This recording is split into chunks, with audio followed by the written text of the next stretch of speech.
Assalamualaikum semuanya. Halo, perkenalkan nama saya Nazwa Rifda. Saya dari Sekolah Madrasah Sanawiyah Taman Pendidikan Islam. Saya dari kelas 9B. Saya di sini akan menceritakan tentang sejarah Kesultanan Demak dan Pajang.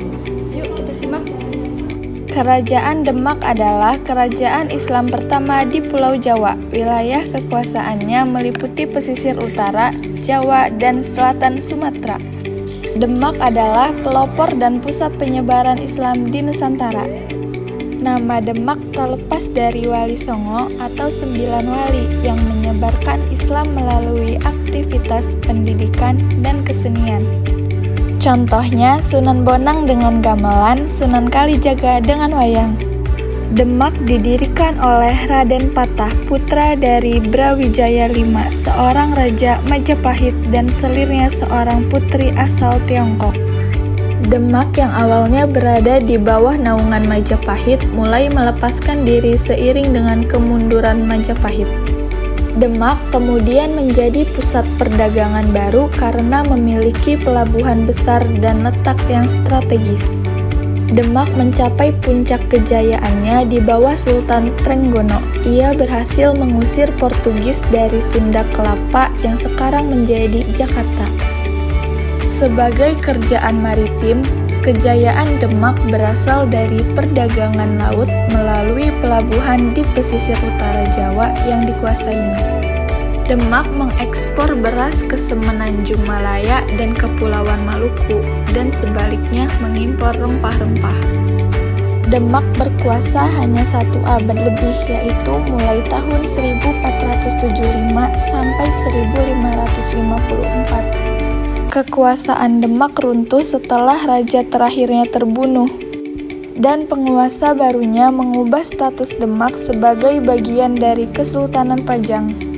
Raden Patah adalah raja pertama Demak yang bergelar Sultan Shah Alam Akbar Al-Fatah.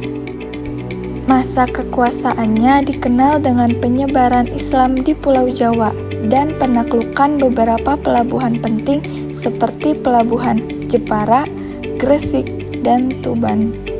Setelah Raden Patah wafat, ia digantikan oleh putranya, yaitu Adipati Unus.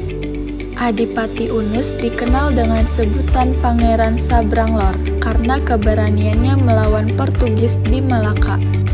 Ia wafat ketika pergi menyerang Portugis untuk terakhir kalinya pada tahun 1521. Adipati Unus tidak memiliki keturunan, sehingga digantikan oleh adiknya, yaitu Sultan Trenggono. Pada masa Sultan Trenggono, Kesultanan Demak mencapai puncak kejayaan. Prestasinya termasuk meluaskan daerah kekuasaan Demak ke Jawa Barat dan Timur.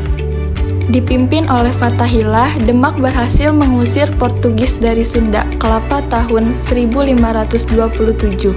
Sunda Kelapa kemudian diubah namanya menjadi Jayakarta, yang berarti kemenangan. Pada tahun 1546, Sultan Trenggono tewas saat menyerang Panarukan, Situbondo. Anak Sultan Trenggono yang bernama Sunan Prawoto naik tahta menjadi raja keempat Demak. Kekuasaan Sunan Prawoto tidak berlangsung lama. Arya Panangsang, sepupunya, merasa lebih berhak menjadi sultan. Ia juga ingin membalas kematian ayahnya, Pangeran Sekar, yang tewas di tangan Sunan Prawoto. Sunan Prawoto akhirnya terbunuh dan Arya Panangsang naik tahta menjadi raja kelima Demak. Konflik antara dua saudara ini masih terus berlanjut. Jaka Tingkir, Adipati Pajang, berusaha merebut kekuasaan Demak. Arya Panangsang pun berhasil dibunuh oleh Sutawijaya, anak angkat Jaka Tingkir. Jaka Tingkir kemudian mengambil alih kekuasaan dan memindahkan pusat pemerintahan ke Pajang. Setelah itu berdiri Kerajaan Pajang dengan Jaka Tingkir sebagai raja pertama yang bergelar Sultan Hadiwijaya.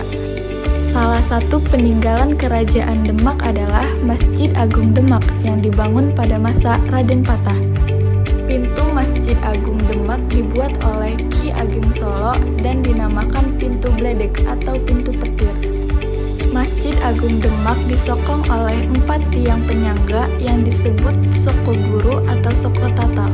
Soko Guru ini dipercaya sebagai sumbangan dari 4 anggota Wali Songo, yaitu Sunan Bonang, Sunan Kalijaga, Sunan Ampel, dan Sunan Gunung Jati.